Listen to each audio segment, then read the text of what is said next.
Bis- Assalamualaikum warahmatullahi wabarakatuh. Pada kesempatan kali ini, saya ingin mempresentasikan hasil tugas Bahasa Indonesia yang sudah saya buat, yaitu mengenai hasil literasi saya dari website definisi dan cara menemukan masalah dalam riset.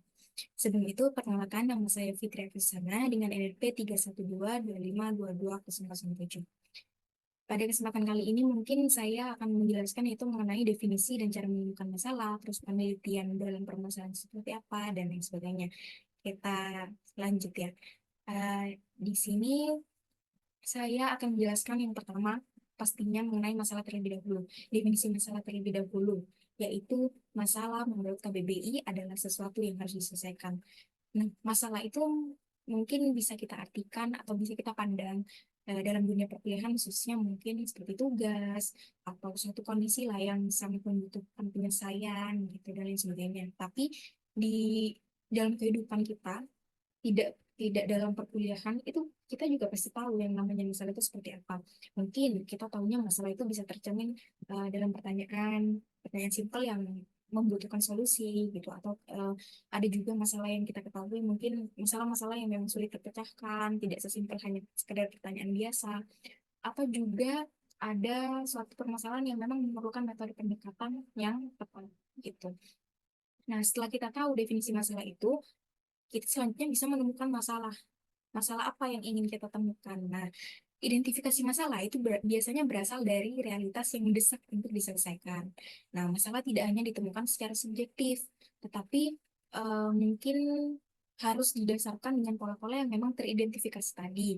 Terus juga di sini penelitian itu bisa menemukan masalah dari berbagai sumber. Nah, ini dikhususkan lagi, setiap permasalahan mungkin memerlukan suatu penelitian. Nah, dalam penelitian itu bisa kita temukan berbagai masalah dari berbagai sumber. Bisa dari pengalaman pribadi, bisa dari observasi masyarakat, atau bahkan hanya sekedar imajinasi kita saja. Seperti itu.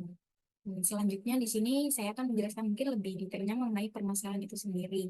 Nah, permasalahan itu yang pertama merupakan aspek terpenting dalam sebuah penelitian. Karena apa? Karena dengan adanya suatu permasalahan, itu kita bisa mempunyai tujuan, terus juga mungkin kita juga dapat mengetahui arah penelitian nantinya itu mau seperti apa, atau apa yang akan kita lakukan untuk selanjutnya seperti itu.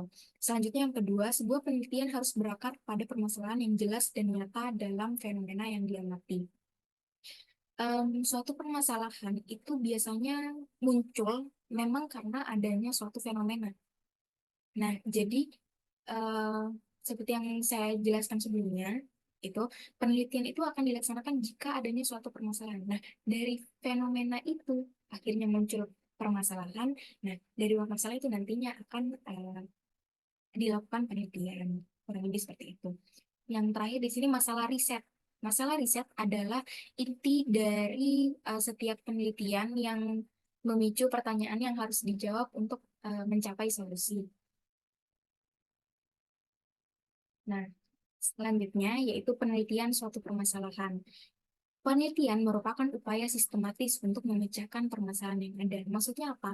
Penelitian itu bisa kita katakan suatu usaha yang terstruktur dan terarah untuk nantinya memperoleh solusi atau nantinya memperoleh pemahaman yang lebih baik terhadap suatu masalah atau pertanyaan yang kita hadapi gitu. Yang kedua, landasan teori dan paradigma penelitian harus sejalan dengan permasalahan yang diteliti. Karena kenapa dikatakan seperti itu? Karena mungkin landasan teori dan paradigma penelitian inilah yang nantinya akan memperkuat jawaban pertanyaan atau solusi yang kita berikan atau apapun itu dalam hasil penelitiannya gitu. Jadi misal tidak sejalan, mungkin bisa mengakibatkan pembahasannya melebar kemana-mana dan pastinya tidak akan sesuai dengan tujuan dari penelitian yang sudah kita buat sebelumnya seperti itu. Dan yang terakhir ini mengenai keberhasilan penelitian dinilai dari cara menjawab pertanyaan yang ada dari suatu permasalahan. Nah, apabila jawaban tidak sesuai dengan pertanyaan yang diberikan gitu, mungkin hasil penelitiannya yang saya katakan tadi, jadi hasil penelitiannya itu tidak sesuai dengan arah dan tujuan penelitian yang sudah ditentukan gitu. Jadi sebenarnya mungkin tidak ada yang namanya gagal, mungkin berhasil, cuman kesalahannya memang tidak ada hubungannya antara judul dengan pembahasannya gitu. Kalau misalkan eh, tidak sejalan gitu. Sebenarnya berhasil di judul yang lain mungkin gitu. Untuk judul yang ini bisa dikatakan gagal seperti itu. Selanjutnya di sini inti pembahasannya. Jadi mungkin dari yang saya katakan tadi, saya kasih contoh di sini ada satu gambar, yaitu gambar mungkin lebih ke lingkungan yang tercemar ya. Nah, dari lingkungan ini kan dinamakan suatu fenomena. Nah, dari fenomena ini kita harusnya ada nih permasalahan yang kita dapat dari fenomena ini. Malah untuk fenomena yang ini sepertinya banyak sekali permasalahan yang terjadi. Mungkin permasalahan dalam kondisi kesehatan warga di sana atau kondisi permasalahan dari lingkungan sendiri atau lain sebagainya. Nah, dari permasalahan ini mungkin ini kelihatannya tidak sesimpel hanya sekedar pertanyaan. Jadi pastinya dibutuhkan penelitian. Mungkin dengan penelitian ini kita bisa mengangkat beberapa pertanyaan-pertanyaan yang sudah ada dari sebelumnya, permasalahan-permasalahan yang ada, seperti contoh, misalkan dalam penelitiannya kita ingin tahu apa yang mengakibatkan lingkungan bisa sampai setercemar ini, sampai sekotor ini. Terus juga mungkin bisa kita tanyakan bagaimana kondisi warga di sekitar situ dengan keadaan lingkungannya yang kotor, seperti itu. Kondisi kesehatannya apakah masih bisa dikatakan sehat atau banyak sekali penyakit di sekitar sana dan lain sebagainya. Atau juga bisa bertanya, mungkin bisa meneliti seperti ini. Bagaimana bisa ada lingkungan hidup atau tempat tinggal di sekitar sungai? Padahal kita ketahui setiap harinya itu yang namanya manusia itu pasti ada saja yang namanya sampah. Jadi kemungkinan kecil untuk mempunyai lingkungan yang bersih itu